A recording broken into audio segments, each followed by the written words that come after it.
बिस्मिल्लाहिर्रहमानिर्रहीम। अस्सलाम वालेकुम जी। अच्छा जी, हमारा अगला टॉपिक है पोस्टीरियर फोसा मैलफॉर्मेशंस, जिसमें हमने सबसे पहले पढ़ना है कैरी वन मैलफॉर्मेशंस। ठीक है।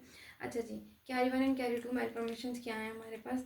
होता क्या है कि हमारे पास जो फोरामन मैग्नम है, इसके जस्ट ऊपर हमारे पास पड़ा होता है पॉन्स मेडल्ला। ठीक है, ऐसे पॉन्स होता है, देन हमारे पास मेडल्ला होता है, और इनके साथ ही हमारे पास सेरिबेलम पड़ा होता है। ठीक है, अब सेरिबेलम का सेरिबेलर टॉन्सिल, ठीक है, हमारे पास सेरिबेलर टॉन्सिल अगर इस फोरामेन मैग्नम में से डाउनवर्ड डिस्प्लेस हो जाए, ठीक है, डाउनवर्ड डिस्प्लेसमेंट हो जाए, जो मैंने यहाँ पे ये बनाया हुआ है, तो इसको कहते हैं हम कैरी वन मैलफॉर्मेशन।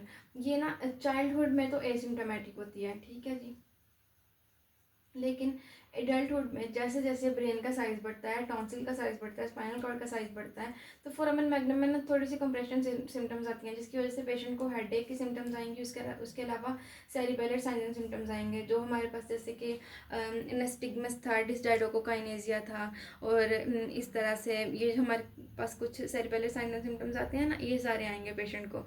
और कैरी वन मैलफॉर्मेशन की एसोसिएशन है, एक हमारे पास स्पाइनल कॉर्ड डिसऑर्डर है सेरिंगोमाइलिया, इसके साथ इसकी एसोसिएशन है। सेरिंगोमाइलिया क्या होता है ये हम नेक्स्ट पढ़ेंगे।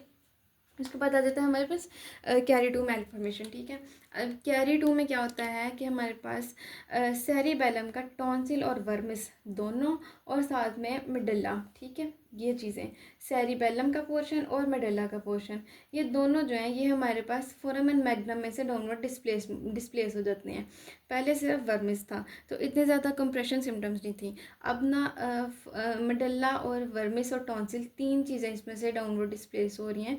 हम ओवरऑल देखें तो दो चीज़ें, मतलब कि एक सेरिबेलम की और एक सेरिबेलम और एक मेडल्ला। ठीक है, ये दो चीज़ें इसमें से डिस्प्लेस हो रही हैं, साथ में स्पाइनल कॉर्ड भी है। फोरामेन मैग्नम आखिर कितना का पड़ा है, तो वहाँ पे हमारे पास ना कंप्रेशन सिम्टम्स आने लग जाती हैं, और इसी वजह से क्यारी टू जो है ये मोर सवियर देन क्यारी वन है। ठीक है, अब यहाँ पे क्योंकि एक्वीडक्ट भी हमारे पास गुजरी होती है, सेंट्रल किनाल होती है, तो सेंट्रल किनाल जिसमें से सीएसएफ रन कर रहा होता है, ठीक है, नीचे सेंट्रल किनाल, और अगर हम ऊपर की तरफ जाएं तो एक्वीडक्ट होती है। हम ज़्यादा फोकस करेंगे सेंट्रल किनाल पे। ठीक है, सेंट्रल किनाल की कंप्रेशन होती है, जिसकी वजह से हमारे पास क्या होता है, नॉन कम्युनिकेटिंग हाइड्रोकैफ हो जाता है। सीएसएफ जो है ब्रेन से नीचे स्पाइनल कॉर्ड की तरफ नहीं आ पाता, सीएसएफ ऊपर का ऊपर ही ब्रेन में कलेक्ट होता जाता है, जिसकी वजह से ब्रेन में जो है ना वो प्रेशर बढ़ जाता है और हाइड्रोकैफ हो जाता है ब्रेन में, सादा ज़बान में दिमाग में पानी हो जाता है। ठीक है, सीएसएफ जो है वो दिमाग में बहुत ज़्यादा कलेक्ट हो जाता है। ठीक है, अब ये मोर सीवियर फॉर्म है क्योंकि हाइड्रोकैफ हो रहा है इसमें।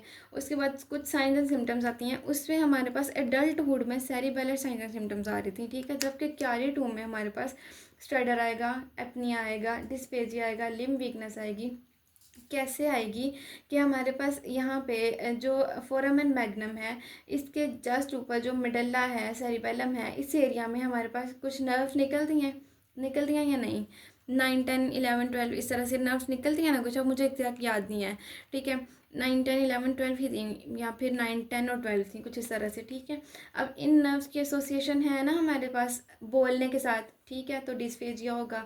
उसके अलावा हमारे पास 10th जो वेगस नर्व होती है, उसका फंक्शन होता है वो ये पैलेट वगैरह को रेज करना, और ये वो, ठीक है, गैर रिफ्लेक्स वगैरह, तो सांस लेने में मसला होगा, पेशेंट को स्ट्राइडर वगैरह आ रहा होगा, एपनिया आ रहा होगा। ठीक है, उसके अलावा यहाँ पे स्पाइनल कॉर्ड का पोर्शन भी तो होता है, स्पाइनल कॉर्ड में से भी तो कुछ नर्व्स निकलती हैं जो लिम्स को सप्लाई करती हैं, उनकी कंप्रेशन आएगी तो हमारे पास लिम्ब वीकनेस आएगी। ठीक है, अब क्यारी टू मैलफॉर्मेशन की एसोसिएशन है मेनिंगोमाइलोसिल और माइलोस्काइसिस के साथ। ठीक है जी, इसके बाद हमने पढ़ना है डैंडी वॉकर मैलफॉर्मेशन। ठीक है, डैंडी वॉकर को मैं इसलिए अलग से पढ़ा रही हूँ क्योंकि थोड़ा सा इम्पोर्टेंट है, जिन लोगों ने ख़ासतौर पे जिन लोगों ने परवेज़ अकबर से पढ़ा है ना हाइड्रोकैफ, तो वहाँ पे उनको याद होगा कि उन्होंने डैंडी वॉकर मैलफॉर्मेशन का एक अलग से थोड़ा सा दिया हुआ है, तो ये क्यों इम्पोर्टेंट है हम पढ़ेंगे dandy walker malformation.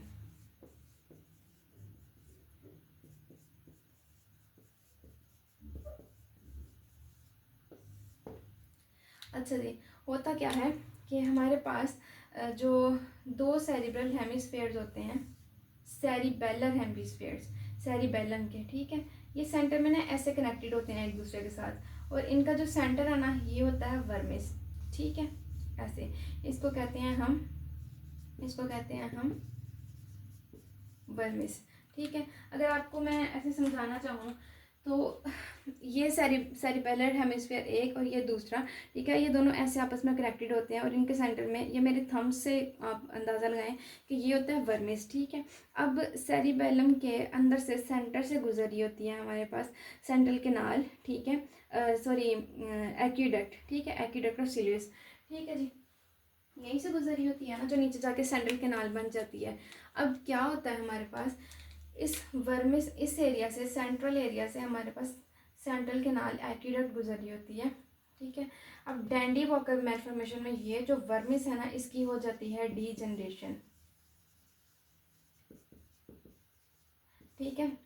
Vermis degenerate हो गया तो कंप्रेशन आएगी, सेंटर में कंप्रेशन आएगी, तो जो अंदर से किनाल गुजरी है, जो हमारे पास सीएसएफ को लेके जा रही थी, ठीक है, वो किनाल पे कंप्रेशन आएगी, वो तंग होगी, वो हो सकता है स्टीनोज हो जाए, बंद ही हो जाए, ठीक है। सीएसएफ का जो नीचे की तरफ फ्लो था सेंट्रल किनाल के थ्रू, जो उसने स्पाइनल कॉर्ड की तरफ जाना था, वो मुकम्मल तौर पर हो गया बंद, ठीक है। अब वो बंद हो गया तो हमारे पास सेरिबेलम के पास जो है ये सिलियस एक्यूडक्ट के सबसे करीब हमारे पास क्या पड़ा होता है, फोर्थ वेंट्रिकल पड़े होते हैं, ठीक है। फोर्थ वेंट्रिकल जो है ना वो पीछे इस तरह से पड़ा होता है, ठीक है। तो अब हमारे पास क्या होगा, सीएसएफ नीचे तो जा नहीं रहा, इस सारे फोर्थ वेंट्रिकल में कलेक्ट होना शुरू हो जाएगा। तो हमारे पास क्या होगा, diffuse enlargement of fourth ventricle होगी, जिसके लिए बुक में टिपिकल एक लफ्ज़ यूज़ हुआ है, cystic enlargement of fourth ventricle, cystic enlargement of fourth ventricle. Posterior fossa में हमारे पास क्या होगा, एक्यूडक्ट की स्टीनोसिस की वजह से फोर्थ वेंट्रिकल की सिस्टिक एनलार्जमेंट होने लग जाएगी, ठीक है। तो ब्रेन में जो है ना वो प्रेशर बढ़ने लग जाएगा, ओवरऑल जो है वो ब्रेन में सीएसएफ जो है वो बहुत ज़्यादा कलेक्ट होने लग जाएगा। अब वहीं से हमारे पास, क्योंकि नीचे की तरफ तो बिल्कुल भी नहीं जा रहा ना, क्या इसका नाम है, सीएसएफ, डाउनवर्ड फ्लो तो हो ही नहीं रहा सीएसएफ का, ठीक है। तो हमारे पास ये कहाँ पे सिर्फ फोर्थ वेंट्रिकल तक है, उससे नीचे नहीं जा रहा, क्योंकि यहाँ पे हमारे पास वर्मिस है, ठीक है, सॉरी क्या बन गया, ठीक है, वर्मिस है यहाँ पे, ठीक है। तो वर्मिस के डीजनरेशन की वजह से अब सीएसएफ फर्दर नीचे नहीं जा रहा, ये फोर्थ वेंट्रिकल में कलेक्ट होता जा रहा है, फोर्थ वेंट्रिकल की एनलार्जमेंट हो गई है।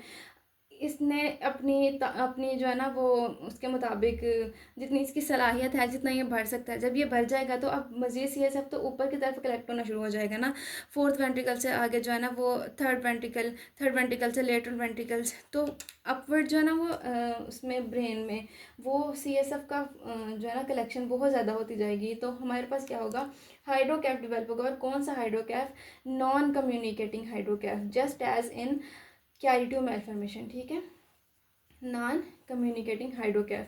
कैसे कि नीचे की तरफ इसका कम्युनिकेशन नहीं हो रहा ना, ठीक है, डाउनवर्ड कम्युनिकेशन बिल्कुल भी नहीं हो रहा, तो इस वजह से हमारे पास क्या डेवलप होगा, नॉन कम्युनिकेटिंग हाइड्रोकैफ डेवलप होगा। और इसकी एक और एसोसिएशन है, डैंडी वॉकर मैल्फॉर्मेशन की एसोसिएशन है हमारे पास स्पाइना बिफिडा के साथ, स्पाइना बिफिडा या बाइफिडा जो भी आप कह लें।